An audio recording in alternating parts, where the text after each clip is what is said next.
У нас на потолке ТЗИ, теплозвукоизоляционный ковер.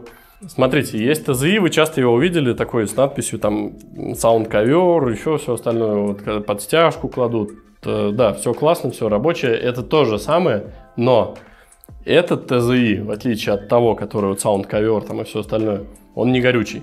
Он используется в коммерции, в ресторанах и во всем остальном. Я как бы я, короче, опасаюсь пожарных всяких опасных моментов в квартирах, поэтому пытаюсь их минимизировать всеми силами всегда.